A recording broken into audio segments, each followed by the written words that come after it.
of Switzerland, if it's in the level of law, there is a mandatory referendum. So as soon as the sovereignty of Switzerland is touched by a law, this law has to be voted again by the whole population. So we have a lot of opportunities to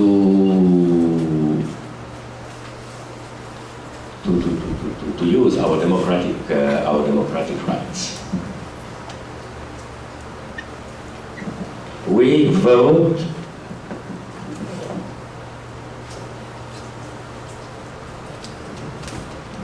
about 4 times a year. We receive this brochure delivered to every voting citizen. Every citizen having the right to vote.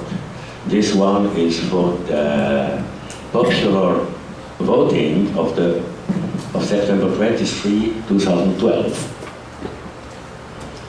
4 times a year we have to vote because there are a lot of initiatives, there are a lot of referendums, mandatory referendums, optional referendums, and then we have to go to go and vote on federal level, but as well when there is a federal votation, federal vote, of course, the canton and the communities do add their own objects. So we may vote on 10, 12, 15 topics at one time. With the federal topics, the last one was a referendum over the development of music to the youth.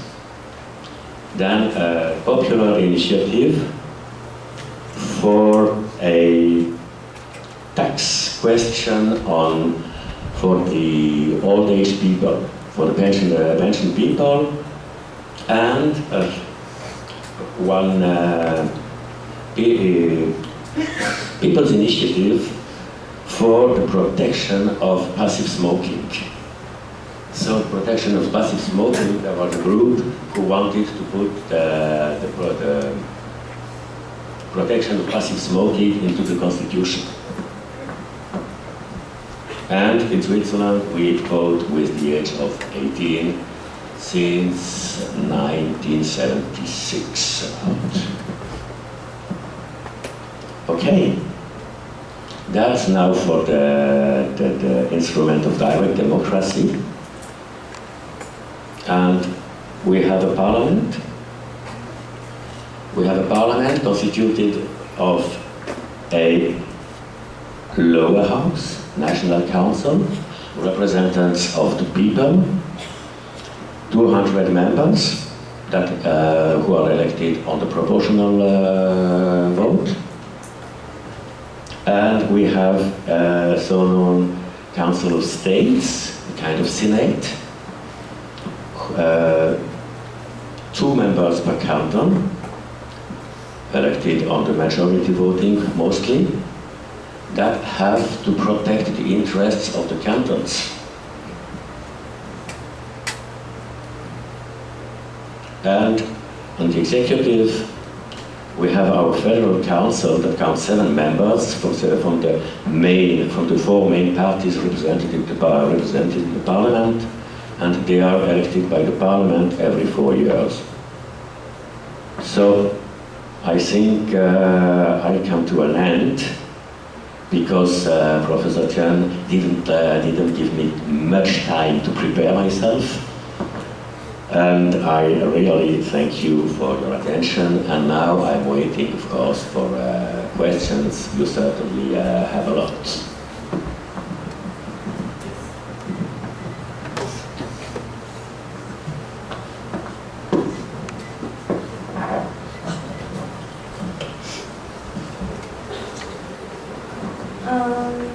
Yesterday, our statistics professor told us that students in Switzerland, only 50% of them can go to high school, and the rest of them will go to vocational school to learn some skills. And that's the reason why the things that Swiss made are very delicate. Well, I want to ask that or the students who are asked to go to the vocational high school didn't have the second choice if they want to go to the normal high school? If they have the choice to go to normal high school? No, because they're asked to go to vocational high school. I want to ask that if the students who are asked to go to the vocational high school, if they really want to go to the normal high school, can they? Thank you. Very good question. First of all, we have almost no vocational high school in Switzerland. We have a vocational training.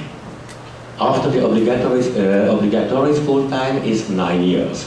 Not school time, I'm sorry, instruction time, because the visit of school is absolutely not mandatory.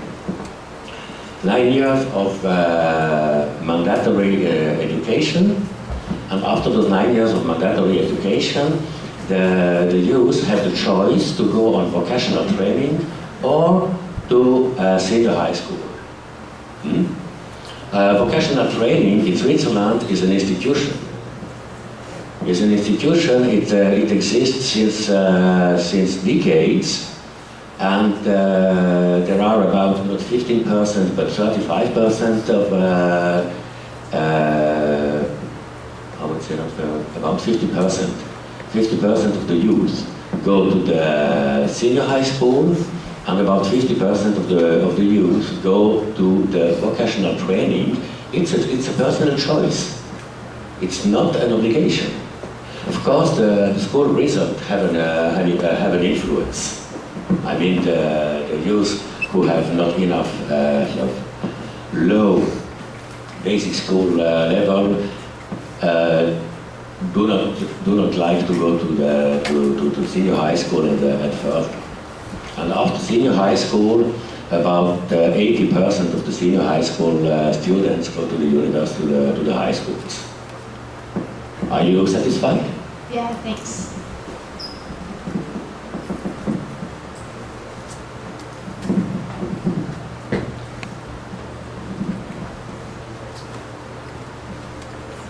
I have a question about the longest meeting, the cantonal assembly. Sorry for my pronunciation.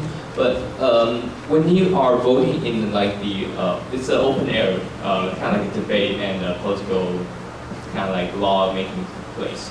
But however, if you do vote, since it's a raise your hand, but wouldn't that be very dangerous for the voters itself?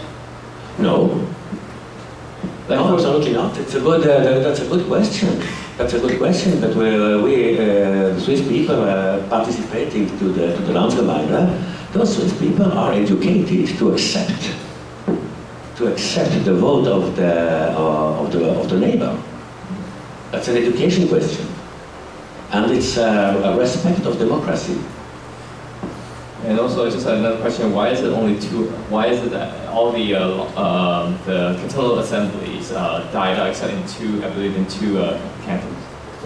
Why is it that all the assembly died except in those two? Why is it those two are still being kept? Is it as a tradition or as a? That's a question of tradition.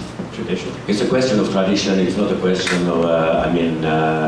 Some cantons decide. The cantons who practice the Landsgemeinde decided after a while to go on secret voting, and some cantons, the two cantons who remain, it's really traditional. Is there a reason behind why they go into they change the voting system? Is there a particular reason why? Sorry? Is there a particular reason why they changed from the Landsmeet into a secret voting or ballot voting? In many cantons, the question was the space. Since the women began to vote, the number of voters almost doubled, and there was no space there was no square big enough to receive all the voters. It's a very pragmatic reason. And one last question about your Senate system. I did study a bit of the American Senate system. So, like for example, for a Senate, is there a particular limitation? Can the law of the Senate be overvoted by the law? Suppose that a Senate proposes a law. Can the Parliament override the Senate's decision, or is there similar to the check or balance system used by the U.S. system? So the making of a law in Switzerland is something. It's a very long process. It's a very long process because the Senate of the lower chamber decided, gives a law proposal. The administration do prepare as a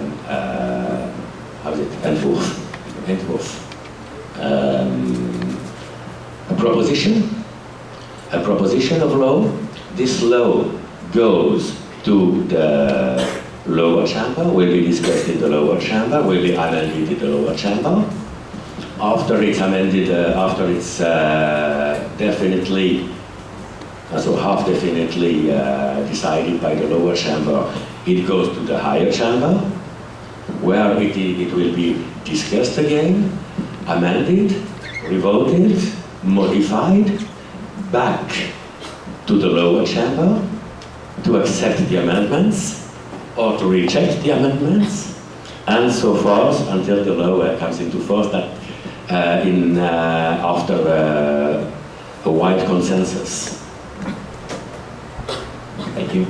Welcome.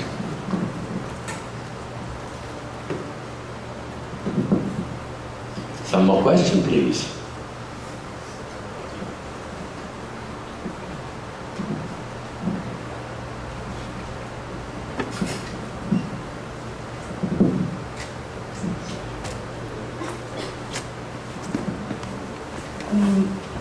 As we know, in the United States, every state has its own policy and law.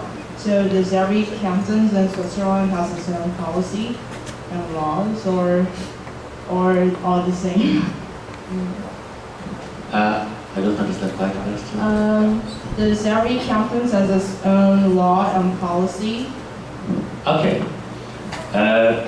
It's good. That's again a good question. Every canton is an independent state in Switzerland. The central state, the confederation, rules, general laws, has competence on national defense, on foreign policy, on toll, currency, of course, currency, and sorry, no taxes. Taxes is a cantonal matter. Currency and economic policy, security, the national defense, security, and then every canton is an independent entity that has to applicate the federal laws on one side, but that has complete full competencies on transportation, on school, on education. Many topics, many local topics, they are ruled by the cantons. Every canton has an own constitution. And every canton has own laws, is responsible for the internal security, as you said, but that's the story of the cantons. National defense is the story of the confederation. Security is the question of the competence of the cantons. We have no federal police. We have no Ministry of Education, and the cantons have to. Okay. So the cantons have made laws on their competencies as far as these laws do respect the Constitution, the federal Constitution, and in case the federal law, the over federal law. Thank you. Okay?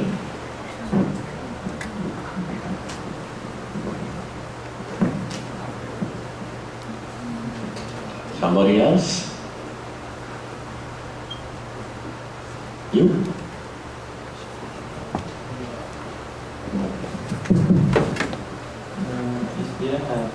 any president try to change direct Democrats to have more power? Just like, Can you a little bit louder? is there any president trying to change direct Democrats to have more power? It's impossible.